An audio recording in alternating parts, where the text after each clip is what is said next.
All right, well, hopefully after watching the video, you understand how the horse trading problem should be done, and the light bulb went off for you. I wouldn't be surprised if a lot of you were surprised by the solution, because you may have gone the same wrong route that I went and solved it in more of a transaction by transaction kind of model, or sort of at the end he's out $10. I mean, I had sort of a more of a gut feeling solution to it than an actual like accounting solution to it. Anyway, so that kind of brings up the issue of how do we go about problem solving. There are stages to it. So first off, we have to understand, represent the problem. So some problems are really simple and probably don't take a lot of work to understand or to set up. Others are pretty complex. And so some of us, just like some of us have higher needs for cognition, we may vary on how much we enjoy trying to figure out how to represent problems. So this is a little demonstration of that. What I want you to do is write down the name of a person who you like. So this is somebody who you know and who you feel good about, you like them. And then I want you to write down as many things about their personality, their behavior, other things that you know about them. They don't all have to be things that you like about them, but just all the things that you know about this person who you like. Don't focus on their appearance. Those are things that are intractable and stuff. Focus on their personality and their behavior. And then do the same thing for somebody who you don't like. Write down the name of somebody who you know but you really don't like. And then again, write down as many things as you can think of about their personality, their behavior, not their physical characteristics. So go ahead and pause me, do that task, and then come on back. All right, so hopefully you're back, and hopefully you're playing along with me so you can see what I mean when I reveal what this is supposed to display. So hopefully you have a nice list of personality and behavioral characteristics for the person that you like, and a bunch of things that you wrote down for the person that you don't like. What you're going to do is add up the number of individual constructs that you wrote down for each of the descriptions. So under the person that you like, count up all the different things that you said about them and total that number. Under the person that you dislike, go ahead and write down all the things that count up all the things that you wrote down and get a total number for that. In a survey of college students using this task, the average number of constructs that they wrote under each category was 16, with a range between 5 and 43. I've actually had students who have written like one thing under each person, and I've had students who have had these really long lists. I don't know if they ever got to 43, because when we're standing in class, I don't think you have quite as much freedom to just keep writing stuff down. But that's a pretty typical range between 5 and 43. Individual constructs. What this is supposed to be measuring is your cognitive complexity. People who are higher in cognitive complexity will have a larger number of constructs, something, on the end towards the 43. It doesn't have to be 43, but having more. Somebody who's down lower would be lower in cognitive complexity. People who tend to have higher cognitive complexity do a better job of taking other people's perspectives. They are more persuasive when they try and convince someone of something. They do a better job of dealing with ambiguity. When it's not really clear what's going on in this circumstance, they can handle it better. They can still make decent decisions, even in the face of not really knowing all the parameters of the situation.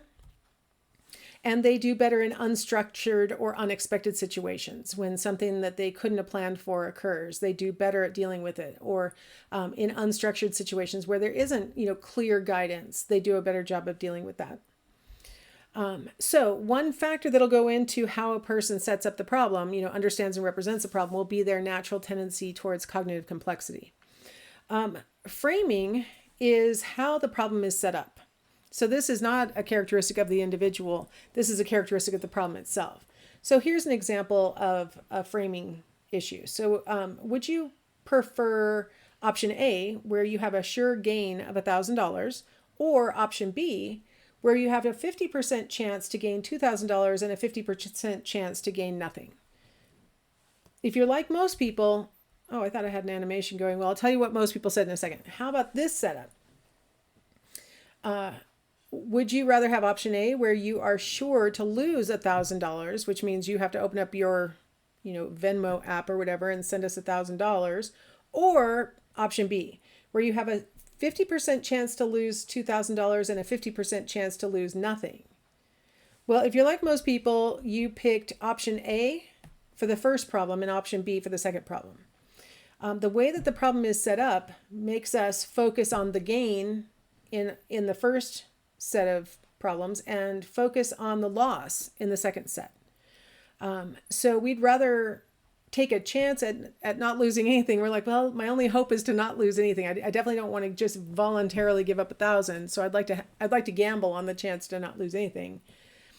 In the first one, you're like, well, I would be more than happy to walk away with 1,000. I'm not going to get greedy and potentially get nothing in my pursuit of 2,000.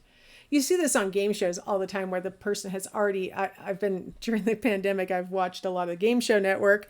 It's very soothing. They don't seem to know that there's a pandemic going on because these are all recorded, 10 years ago. There's a card game called Catch 21. And at the end of the game, whoever's won all the rounds gets to try to get 21 on 3 decks of cards. And, if they secure 21 on one of them, then they get 2,500. If they secure 21 on another one, they get 5,000. And if they get that third one, then they get, I think the max is 20,000. When you get down to it, if you have a player who gets, 2,500, a lot of times they'll say that's good enough. I'm not sure that the cards are in my favor for anything else. I'm leaving. Sometimes they'll get 5,000 to make that decision. I've seen some people get 20. Sometimes they do win, but a lot of times they walk away with, lower amounts because they're like, I have this. I might be able to get more, but I might lose what I managed to get. I don't want to, I'm leaving. And that's really common on game shows. Oops. I have a messed up animation on my next slide, and I just showed it to you. Oh no. I'm going to pause my recording. I'll be right back. Okay, so I'm back. Sorry about that. This is just a reminder. I am a professor, not a YouTuber. If I knew how to edit, I would edit that out. I don't know how to edit, so you get me bumbling just like you would in real class. It's a very lifelike experience when I lecture online. And this next example of framing, I want you to imagine that you're a general and you're leading your army through enemy territory, and you need to choose a route to get through the enemy territory. All right. So Route 1, if you take Route 1, 200 of your soldiers are going to make it through, and guaranteed 400 of them are going to die. So you have a total of 600 soldiers. 200 are going to make it through this Route 1, and 400 are guaranteed to die.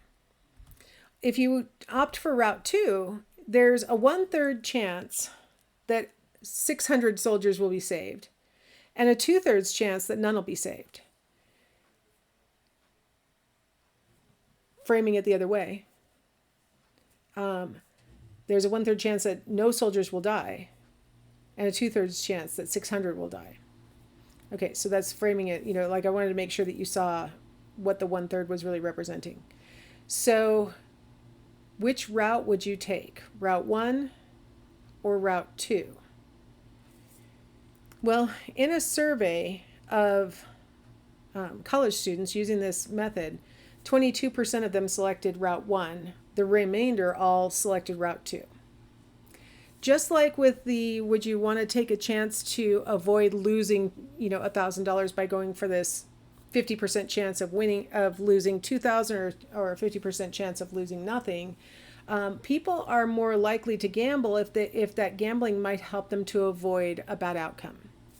So this gambling on the Route 2 makes them think that they've got a better chance of avoiding a bad outcome.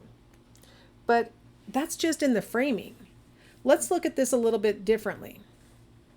What are the actual odds of soldier death by route? So in Route 1, you have a 100% probability that 400 of the soldiers will die. That is 2/3 of the soldiers will die. Okay, my Audubon clock's going.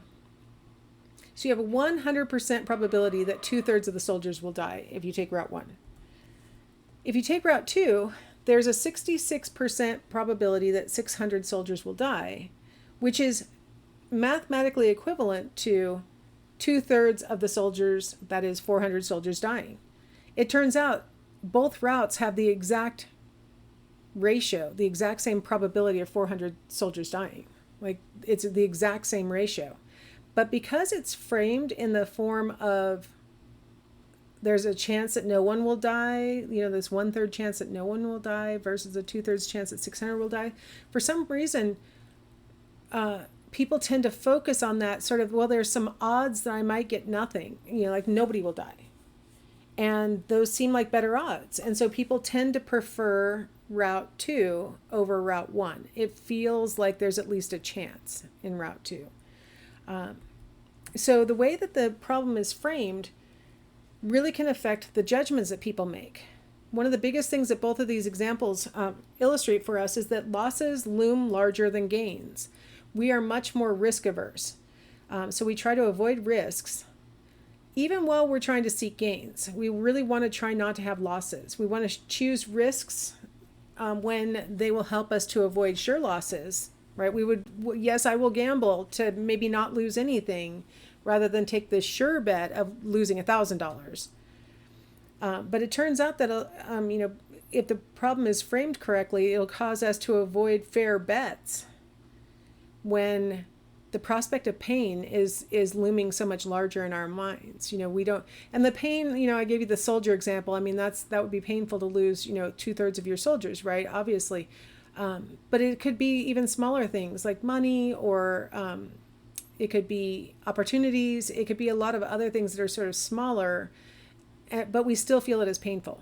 Maybe you didn't win the package of M&Ms in the little classroom Jeopardy game or whatever, like because you didn't gamble correctly or whatever.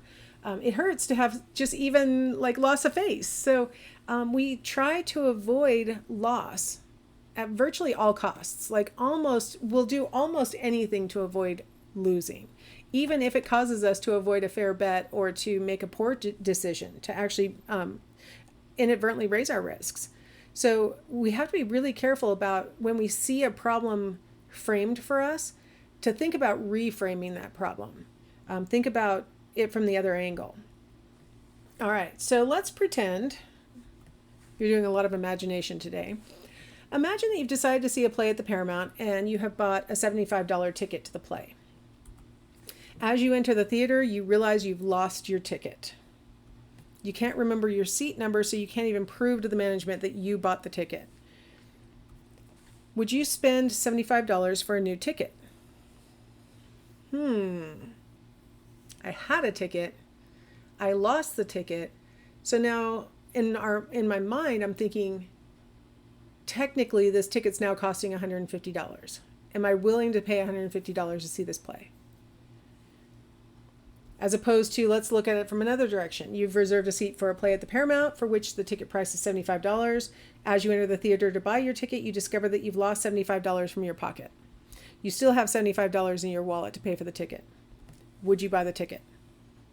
Almost everybody immediately says, of course. What does the lost $75 have to do with my $75 I set aside for the ticket? Isn't it funny that when it was a lost $75 that had nothing to do with the ticket, it's like a no-brainer that, yeah, I'm still buying my ticket. As opposed to if I lost the physical ticket, now it's like, but do I want to buy it again? Isn't that interesting how we think about the problem differently based on what we've attached that $75 to? So the way that it's framed can affect the solutions that we'll come up with. Right? And a lot of times we impose the framing ourselves. We start fixating and thinking, well, I lost that $75 ticket. Like I put that $75 on that ticket and now that's lost. Now I'm spending $150 on that ticket.